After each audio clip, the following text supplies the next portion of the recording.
Hey guys, I'm going to give you a quick rundown on the Stepwise Tap, what it is, when to use it, and how to install it. It's built to help you guys install high-powered appliances like EV chargers in capacity-constrained panels. It's already being deployed nationwide and helping electricians save their customers money and themselves time to drive more efficient business. So here's the idea. The tap monitors the whole home energy use and only allows the appliance on the load side to have power when there's enough capacity. When this sees 80% of the program capacity of the panel, these relays are going to open up and not allow that to draw load. That is what allows us, as part of Article 75030, to actually install loads that would otherwise cause a service to be over limits. By managing it, this counts as zero load against this overall calculation. How we do it is, if this sees an unsafe value, this will no longer work.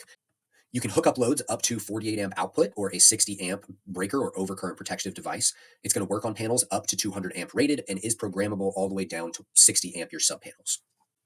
You can monitor multiple power sources for cases where a subpanel and a main panel are drawing too much capacity or at risk of overload. We have two inputs that are going to allow you to properly balance a whole system.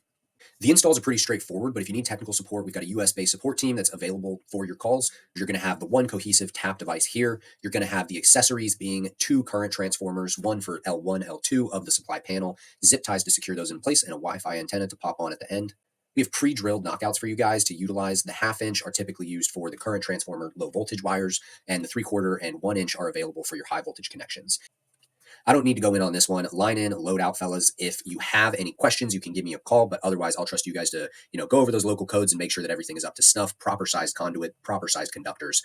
Now, installing the current transformers is very simple. You're going to see a directional arrow to identify current flow. So if you're installing this with a main breaker up top, current is flowing down into those breakers. Just make sure to identify which way is it flowing out to those loads. You can see we like to secure these. This gives the most accurate measurement possible with those zip ties right to the conductor. Let's take a closer look at the current transformers here for monitoring the panel's overall power consumption. 99% of the time, these are going to go into the primary terminal. The thing to know is the primary terminal gets its rating from the main dip switch. The secondary terminals here get its rating from the sub dip switch, okay? And the thing to note is, again, you're going to use this primary set of terminals a majority of the time. The only time you're going to use the secondary is when you have purchased a secondary set of accessory CTs. These are going to be included. The accessory set is an add-on, okay? So most of the time you'll be using this. We probably get the most amount of questions on the dip switch programming. That's where you set the rating for the panel supplying power as well as the load that it is supplying. But it is incredibly simple. Out of the box, they're all going to come, pre-selected to no value. Okay.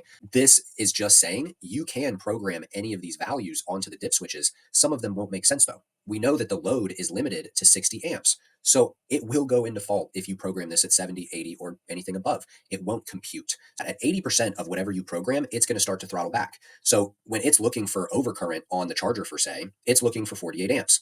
When it's looking to cut off the load or throttle it back on a 200 amp program panel, it's looking for 160 amps. So we will never take it to the ceiling that is programmed. We're always going to maintain a conservative level of energy draw just to keep it extra safe. Once you've confirmed all of the connections, I don't need to tell you this, power the circuit on. There will be an audible click. That lets you know that you've got a proper installation. These lights are going to start flashing. In most of y'all's case, this will actually be represented by an external LED. That is something we've added recently to give more insights without taking off that cover. Verify that you've got voltage going in and out. Once you've verified voltage and that the connected load is operating appropriately, you can go ahead and hand the Wi-Fi registration postcard to the homeowner. That's what a lot of guys will do. A lot of you want to have the white glove customer service ability to actually go ahead and program this yourselves. And that is possible by scanning this QR code, or it's usually a 5-minute process to get all of the information plugged in and Wi-Fi connected. So we've created a lot of resources to try and help you guys be as efficient as possible on these installations. Again, if you don't find what you need on the website, go ahead and shoot us an email or give us a call, and we're here to help. I appreciate your time. Good luck, make a lot of money, and stay safe out there. Thank you.